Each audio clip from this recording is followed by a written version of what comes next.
નમસ્કાર. આજના આ ખાસ ઐતિહાસિક વિશ્લેષણમાં તમારું સ્વાગત છે.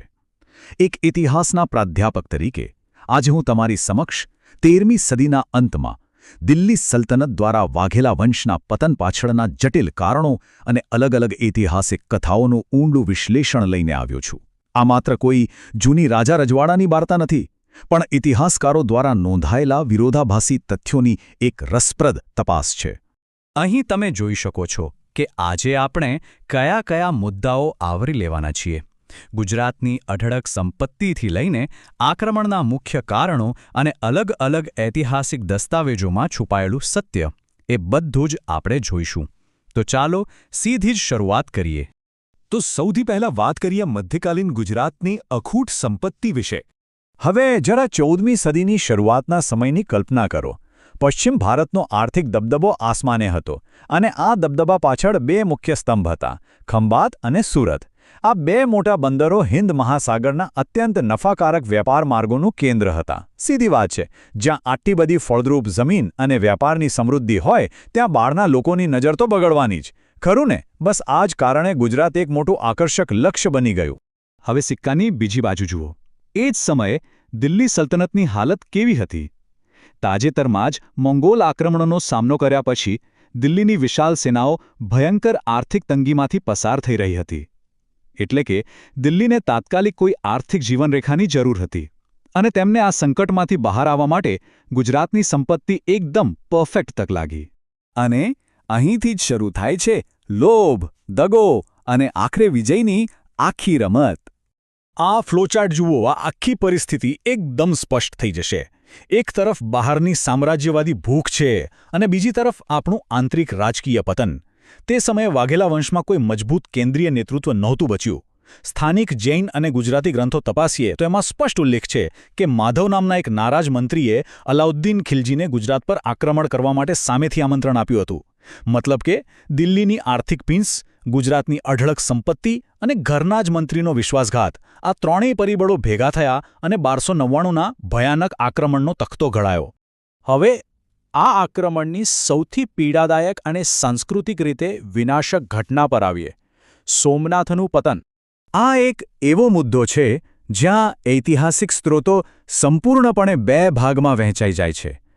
જો તમે પર્શિયન દરબારી કથાઓ જેમ કે અમીર ખુસરો કે બર્નીના લખાણો વાંચો, તો તેમાં આ ઘટનાને એક મહાન દૈવી વિજય અને મૂર્તિપૂજાના વિનાશ તરીકે બિરદાવવામાં આવી છે. એમાં તો ગર્વથી એવું પણ લખાયું છે કે મંદિરના ટુકડાઓ છેક દિલ્હી લઈ જવામાં આવ્યા. પણ જો તમે સ્થાનિક જૈન પરંપરાઓ અને ગ્રંથો જુઓ તો ચિત્ર સાવ અલગ જ છે.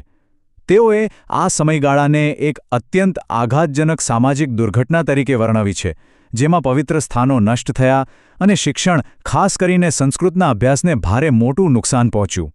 આવી પરિસ્થિતિમાં જ્યારે ઇતિહાસ બે અલગ અલગ વાર્તાઓ કહેતો હોય, ત્યારે બંને કથાઓનું તટસ્થ વિશ્લેષણ કરવું જરૂરી બની જાય છે.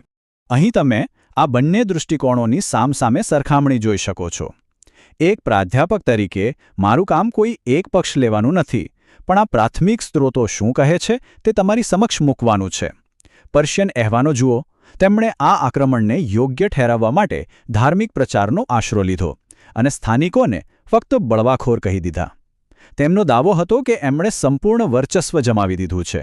પણ સામે પક્ષે રાસમાળા અને જૈન ગ્રંથો જેવા સ્થાનિક લખાણોએ પોતાની રાજકીય નબળાઈ સ્વીકારવાને બદલે માત્ર મંત્રીના વિશ્વાસઘાત પર જ ફોકસ કર્યું.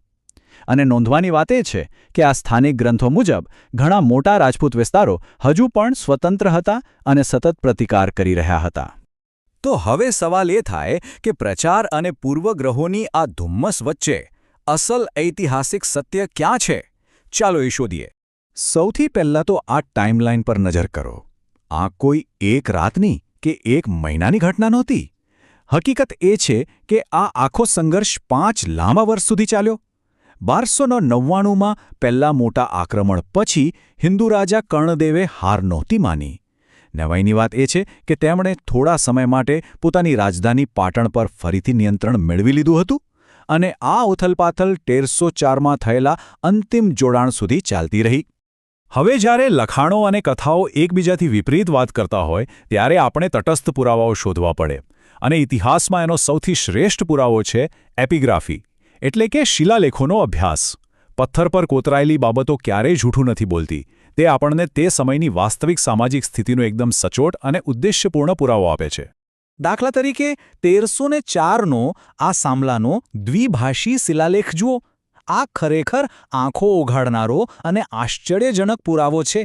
આ શિલાલેખ સ્પષ્ટપણે નોંધે છે કે હિન્દુ રાજા કર્ણદેવના મુસ્લિમ અધિકારીઓએ એક સ્થાનિક મસ્જિદ માટે દાન આપ્યું હતું. શું તમે આ કલ્પના કરી શકો છો? જમીન પરની વાસ્તવિકતા કંઈક અલગ જ હતી.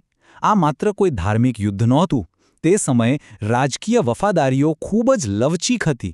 મુસ્લિમ અધિકારીઓ અને મોંગોલ પક્ષપલટુઓ સક્રિયપણે એક હિન્દુ રાજાના હાથ નીચે કામ કરી રહ્યા હતા. આ બધી વાસ્તવિકતાઓ સમજ્યા પછી છેલ્લે આપણે એ જોવાનું છે કે આ ઘટનાઓની લાંબા ગાળાની અસરો શું થઈ. આ આક્રમણના કાયમી પરિણામો ખરેખર બહુ ઊંડા હતા. સૌથી મોટી અસર એ થઈ કે ગુજરાતમાં સ્થાનિક વાઘેલા વંશના શાસનનો કાયમ માટે અંત આવી ગયો.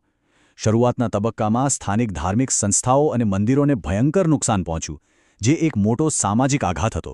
પરંતુ દિલ્હીના દૃષ્ટિકોણથી જોઈએ તો ખંભાત અને સુરત જેવા બંદરો હાથમાં આવતા જ તેમની સંપત્તિમાં રાતોરાત જંગી ઉછાળો આવ્યો.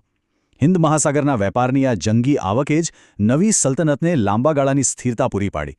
જો કે સમય જતાં ગુજરાતમાં ધીમે ધીમે જૈન અને હિન્દુ સંસ્થાઓનું પુનર્નિર્માણ શરૂ થયું અને સાથે જ આપણા સાંસ્કૃતિક પરિદૃશ્યમાં નવી પર્શિયન દરબારી સંસ્કૃતિ ભળવા લાગી. તો આ બધા ઐતિહાસિક તથ્યોના અંતે એક બહુ જ મોટો સવાલ ઊભો રહે છે.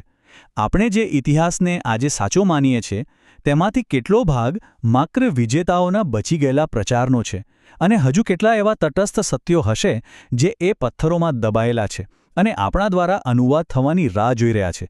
ઇતિહાસ માત્ર જૂની કથાઓ નથી, તે પુરાવાઓ શોધવાની એક સતત પ્રક્રિયા છે. આજના આ વિશ્લેષણમાં મારી સાથે જોડાવા બદલ ખૂબ ખૂબ આભાર. હંમેશા તથ્યોની પાછળનું સત્ય શોધતા રહો.